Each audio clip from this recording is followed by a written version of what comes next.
نواب ولا روټای وکړه ډېره لویه روټۍ نوابانو روټۍ خو خدای دې در باندې وخورئ ډېره اعلی چې روټۍ وخوړه نواب صاحب ورته وایي چې شیخ سادي څه مزه یې وه نو دی ورته وایي چې های نان شیراز زما د کلي روټۍ چې ده که نه د هغې ډېر لوی سبا نواب ورته بیا روټۍ وکړه چې بیا یې وخوړه ویل صاحب نن یې څه خوند و نو دی بیا وایي های نان شیراز نواب وی چې دا دی په شیراز کې څه خوري نو په درېیمه ورځ چې په نواب کې څومره زور نو آی تمام چې ښه روټۍ وخوړی شو صاحب نن خو بیا څه خوند و دی بیا وایي های نان شیراز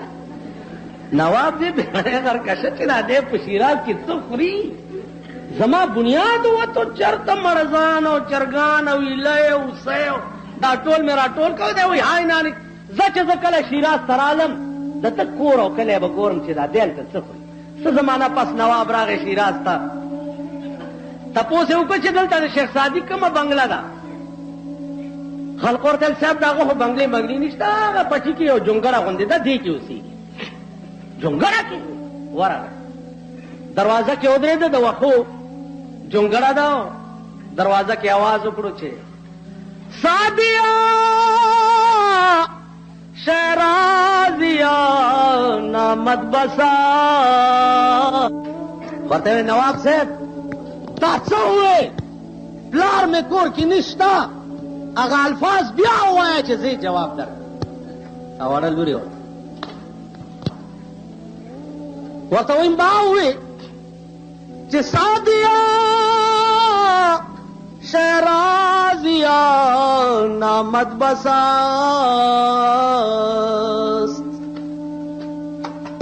نامه یې بسته چې سړي اورېدی کور یې د لیدو نه دی ماشومه ورته څه وایي وایي پلار مې نشته خو د دې خبرې جواب واوره نواب صاحب قافله رفتن د ماهم مې رویم قافله رفتن د ماهم مې رویم از برای چند روزی خانه بس ورته نواب صاحبه دنیا ټوله لاړه او موږ هم ورپسې روان یو د یو څو ورځو اوسېدو دپاره دغه جونګړه بس ده نواب په ژړا شو ورته وایي بچیه ته لږ بیا ووایه ورته وایي قافله رفتل د ماهم مې رویم از برای چند روزی خانه بس نواب صاحب دنیا ټوله لاړه او موږ هم ورپسې روان یو د یو څو ورځو اوسېدو دپاره دغه جونګړه بس ده نواب ورته وایي ما ته د یو لوی یاد راته ځکه ابراهیم ابن ادهم ډېر لوی بادشاه و نیمه شپه ده په پالنګ کې په خپل محل کې پروت دی یو سړی پاس ګرځي په کوټه ابراهیم ابن ادهم آواز کې څوک یې وی صاحب غویانو والا یم غوی رانه ورکړه ورته د خدای بنده دا د بادشاه محل دی دلته سړی نشي راننوتی غوی کوم ځای راغو بیا غوی پاس په کوټه کې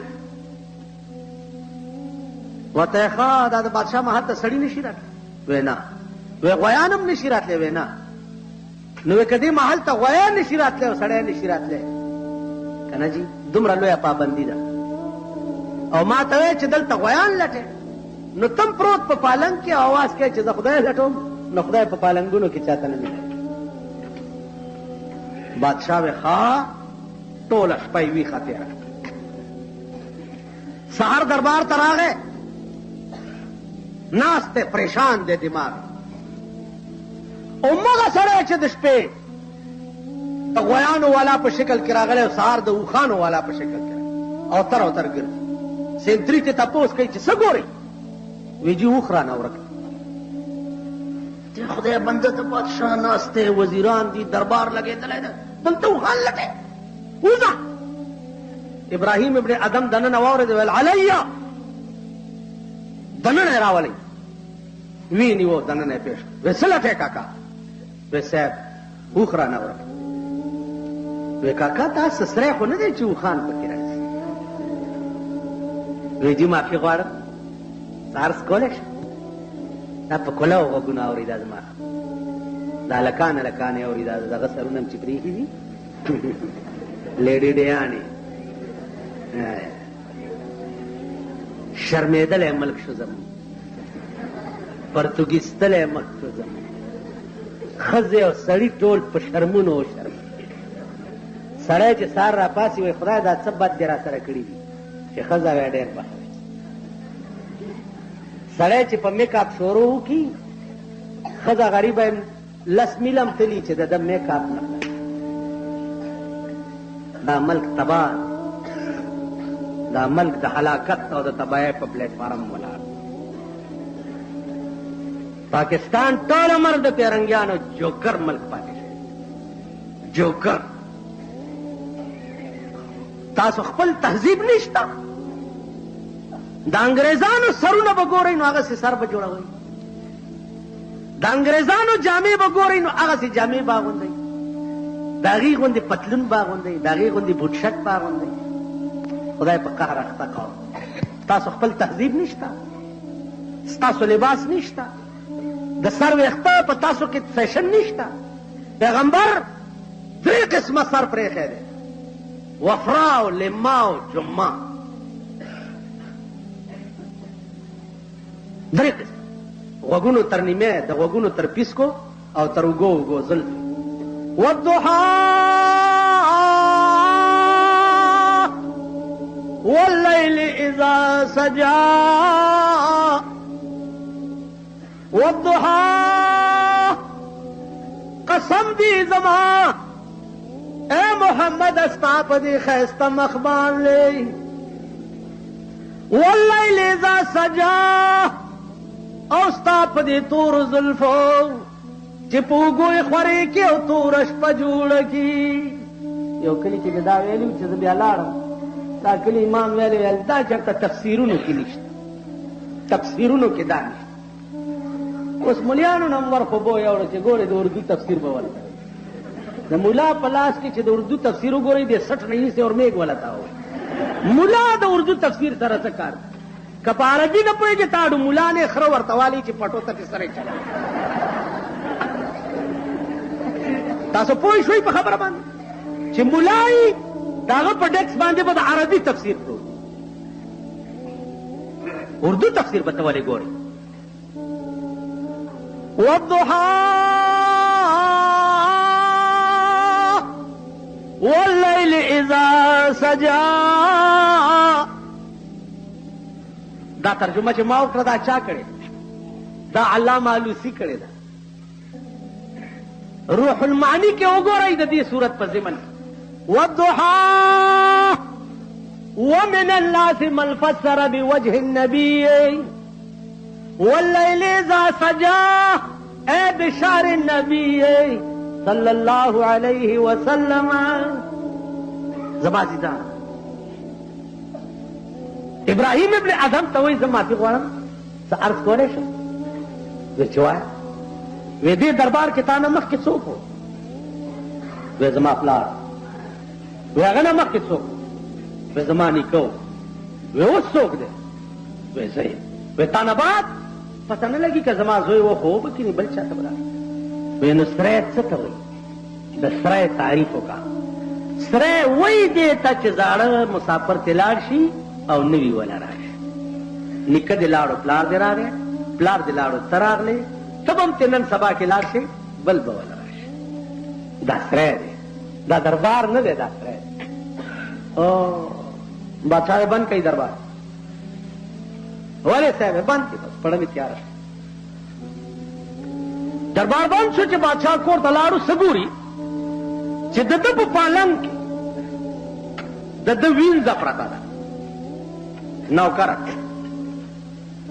خیال کوي چې زه بادشاہ یم او وینځې څنګه دا جرأت وکړو چې د بادشاہ په پالنګ کې څملاست نو لخته راواغسته او یو څو لختې ووهل اوینځه چې را پاسېده ډېر یې وخندل بیا یې وجړل بادشاه د لاس نه ونیوه چې اوخو دې جړل ځکه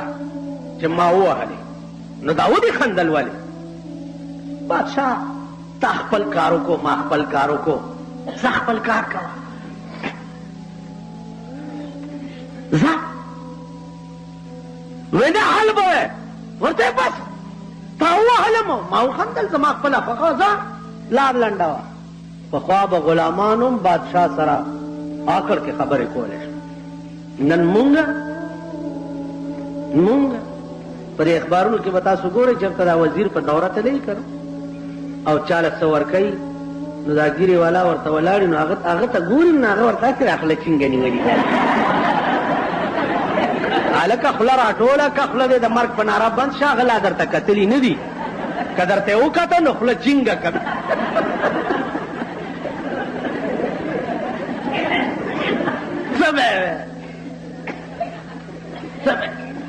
وای چاله ورشم چې وجاړم